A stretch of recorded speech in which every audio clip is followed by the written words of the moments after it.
Today we are diving right into this incredible story from Soviet-era Riga. It's all about one single pivotal moment, an audition.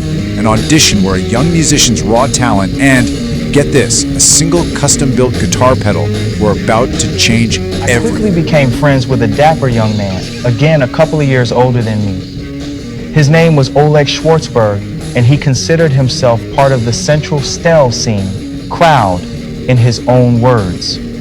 He was slightly boorish, cheeky, and his father was the director of a very serious house of culture in Vekmo-Gravis.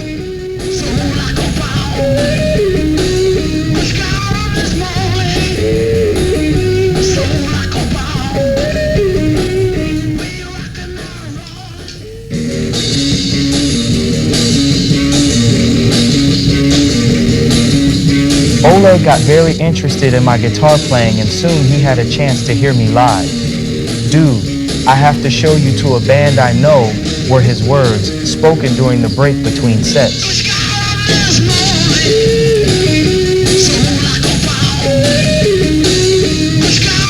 What's the wildest gig memory from your early days? Man, a Soviet ballroom gig in Riga. Guitars screaming, chandeliers shaking, it felt like history breaking loose.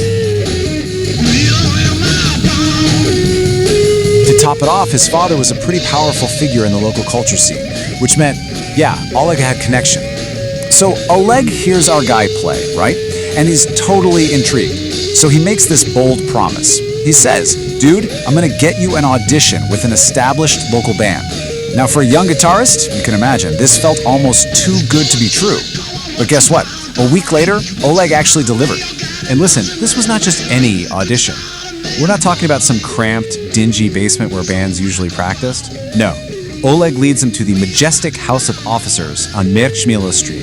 I mean, this place was a grand, totally intimidating building. It was a place of immense prestige, the official turf of the Soviet Army's officer corps. So yeah, the stakes just got a whole lot higher. So they get inside, and up on this grand stage, the band is already rehearsing. And they look the part. They've got powerful, pro-grade amps and everything. They sounded pretty solid too, you know.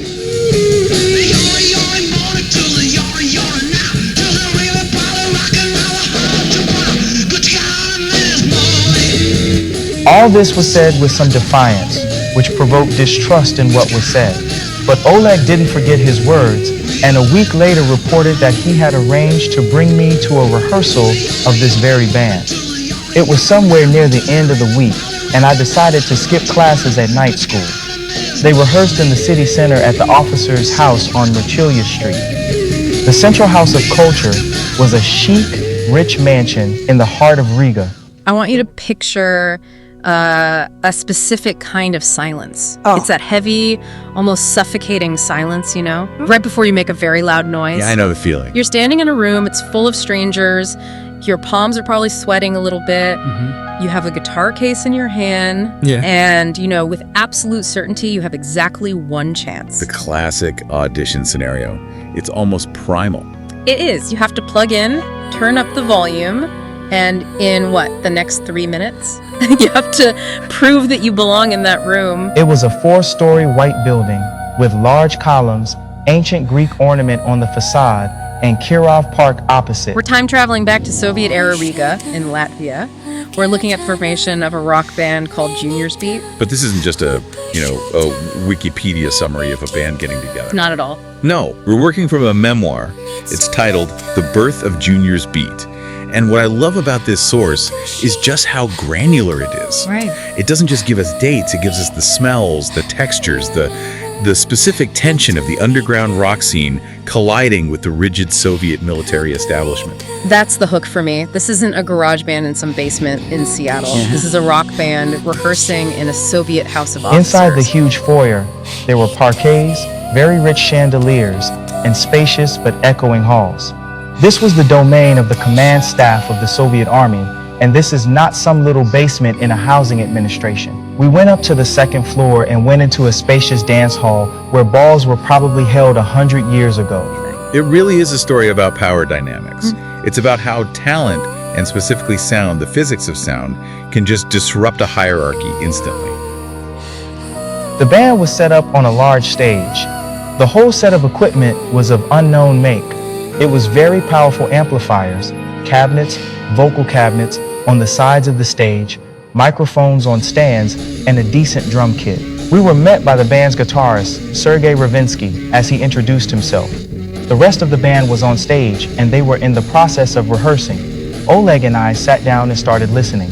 They started singing and playing the song Angela. And the band's leader, a guy named Igor Madrit, finally shows up.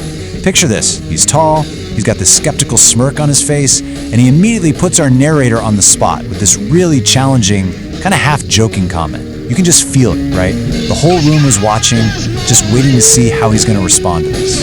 And his response is just brilliant.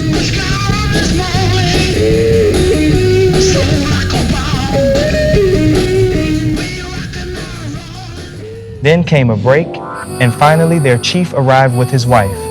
He was tall, but looked at me from under his brows. We greeted each other. He smiled crookedly with a smirk. Igor Madrit, Ada, with a nod he pointed to his wife. I internally continued, from Leningrad. Do you know how to play? He asked. Not really, I say. I just put strings on yesterday. But Oleg said that you are the new Jimi Hendrix. Igor started intriguing again. No, I say, for Hendrix I still have too little experience, I said, referring to the English band. Experience, everyone laughed, appreciated the humor. Well, come on, play something, Igor suggested, and I went to connect the fuzz box. It creates this thick, gritty, really aggressive sound. And this one was custom built. This little box was about to completely transform the music in the room, and yeah, as it turned out, the fate of everyone present. This was the real source of his confidence.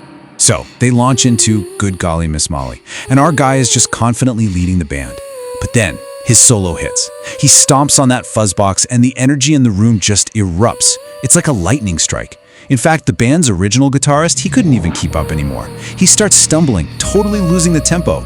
I mean, the way the narrator describes the sound is just incredible. He says it wasn't just loud. It was this visceral, psychedelic force that literally demolished all internal barriers.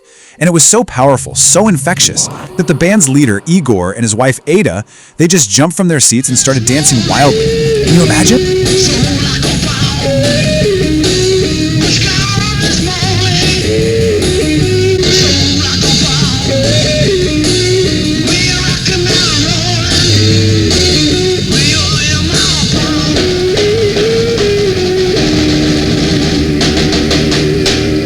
And for just one single moment after the music stopped, the silence was absolutely deafening.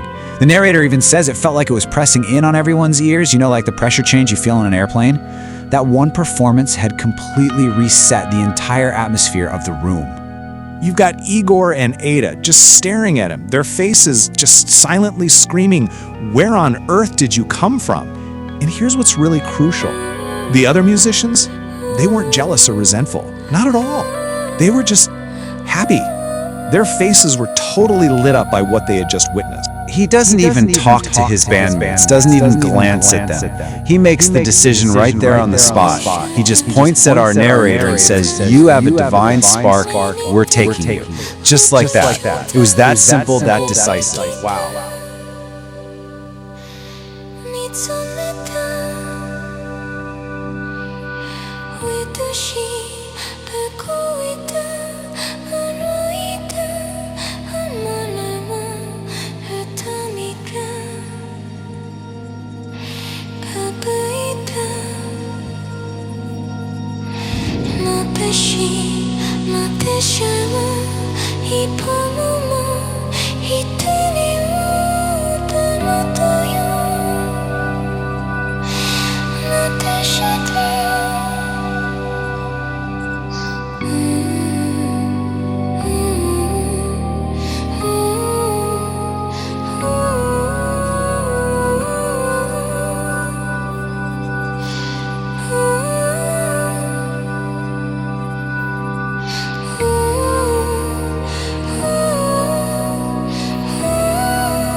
しくしくしくしくしくしくしくしくおばりそかしくいつかもないまま少しく少しく君も言えてが私はいつくもいつくも